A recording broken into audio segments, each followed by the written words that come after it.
preparando el camino. Imagínate que estás caminando por un sendero en medio de un bosque. Y en este sendero hay curvas cerradas, rocas. En el camino hay pendientes que son muy empinadas y terrenos resbalosos. Cada paso parece que es un desafío. ¿Te suena familiar tal vez? A veces nuestra vida espiritual se siente así, llena de obstáculos y desafíos y de muchas dificultades. En el libro de Isaías, capítulo 40, del 3 al 5, dice: Voz que clama en el desierto, preparad el camino a Jehová, enderezar las calzadas en la soledad de nuestro Dios. Todo valle sea alzado y bájese todo monte y collado, y lo torcido se enderece, y lo áspero se allane, y se manifestará la gloria de Jehová, y toda carne juntamente la verá. Esta escritura nos invita a preparar el camino para que Dios obre en nuestras vidas transformándolas de una manera diferente y que sus obstáculos sean relevados por su gloria. Hoy expresaremos y empezaremos un camino que el Señor quiere que aprendamos a superar las dificultades y a suavizar nuestras actitudes para que la presencia de Dios brille en nosotros. Voy a hablar de 3 puntos básicos y el primero es que necesitamos enderezar los caminos que están torcidos. Porque un corazón que está torcido nunca reflejará la gloria recta de lo que es Dios. La Biblia nos enseña que todos hemos torcido nuestros caminos y en Isaías 53:6 nos dice que todos nosotros nos descarriamos como ovejas, ¿cuál de ellas se apartó por su propio camino? Los caminos torcidos incluyen el engaño, la injusticia, cuando dañamos a otros por beneficio propio.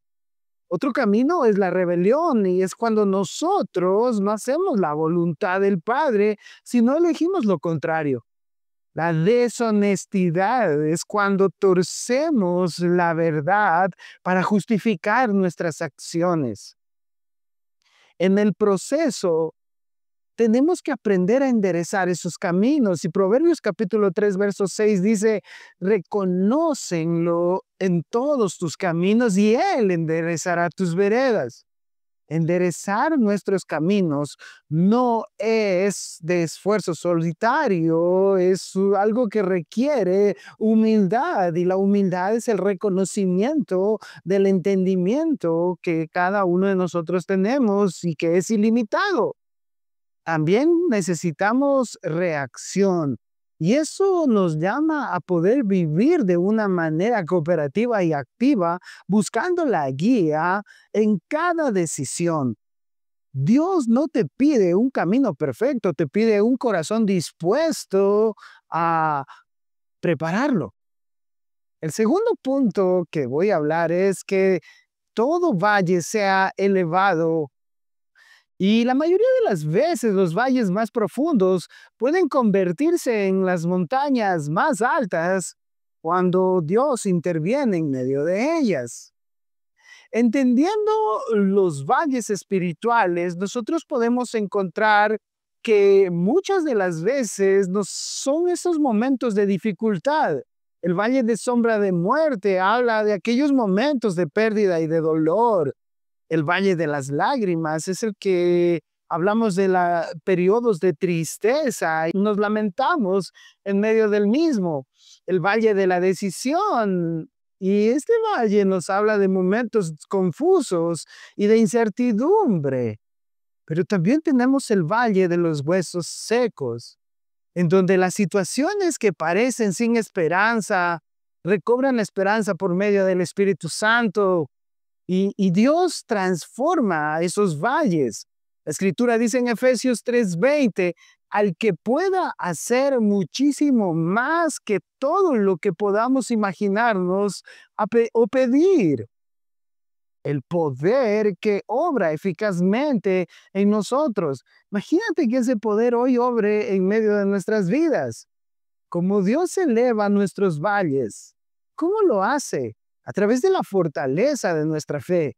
En la dificultad aprendemos a depender de Él, desarrollando en nosotros un carácter. Los valles nos enseñan paciencia y perseverancia, nos dan esperanza. Lo que parecía imposible se vuelve posible. Nos acercan a Él. En los valles experimentamos su presencia de manera especial. Tu valle de lágrimas puede ser un terreno fértil para que el día de hoy un milagro mucho más grande en toda tu vida pueda llegarse a completar por medio de la esperanza puesta en Dios. Y número 3 es el derribando las montañas y allanando las asperezas.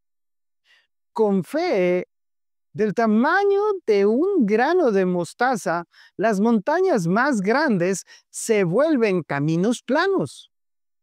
Identificando las montañas en nuestras vidas, nosotros tenemos que ver que esas montañas representan obstáculos que parecen incertidumbre y parecen cosas muy grandes, y entre ellas la montaña del orgullo, que es la imagen que nosotros presentamos ante Dios sin querer humillarnos. También tendremos las montañas de la tradición, que nos atan al pasado y nos restringen el cambio. La montaña del pecado, que nos dice que crean barreras entre nosotros y Dios. El poder de la fe para mover montañas se activa en Mateo 21:21. Les aseguro que si tienen fe y no dudan, no solo harán lo que hice con la higuera, sino que podrán decirle a esa montaña: levántate y échate al mar, y así lo hará. Porque necesitamos ver cuáles son las características de la fe que mueven esas montañas. Esas características deben ser activas y no pasivas. Requieren acción de nuestra parte. Necesitamos confiar en el poder de Dios y no solo en nuestras propias fuerzas. Necesitamos perseverar. No se rinde ante los obstáculos. Esta fe se basa en la palabra. Encuentran su fundamento, sobre todo en cada promesa que Dios ha dado. ¿Y cómo es esto de que allanamos las asperezas? En Proverbios 15:1 dice que la respuesta suave quita la ira, mas la palabra áspera hace subir el furor. ¿Cómo allanar las asperezas? Pues déjame decirte algo. En nuestro carácter empiezan a desarrollarse a través de la mansedumbre y de la humildad. En nuestras relaciones, usar palabras que sanen no quiere que nosotros aprendamos a herir, y nuestro trato debe ser gentil y comprensivo con otros. En nuestro corazón le permite que el amor de Dios suavice nuestra dureza. La fe no es tener la fuerza para mover montañas, sino tener la confianza en aquel que sí puede hacerlo. Piensa en esto por un momento.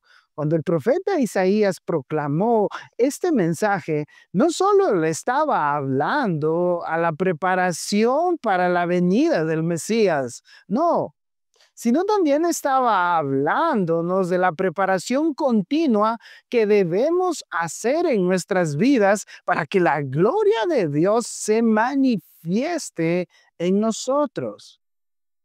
El resultado de la preparación, Isaías 45 manifiesta lo siguiente: y se manifestará la gloria de Jehová, y toda carne juntamente la verá, porque la boca de Jehová ha hablado. Esto no es una promesa vacía, sino es una declaración divina que respalda por la autoridad de Dios mismo. Y cuando preparamos el camino en nuestros corazones, hay algo que cambia. Enderezamos lo torcido de nuestro carácter, elevamos los valles de nuestras dificultades. derribamos las montañas de nuestros obstáculos y sobre todo allanando las asperezas de nuestro trato hacia con los demás. Entonces, y solo entonces, escúchame bien, la gloria de Dios se manifestará en nuestras vidas de tal manera que otros la verán y serán impactados.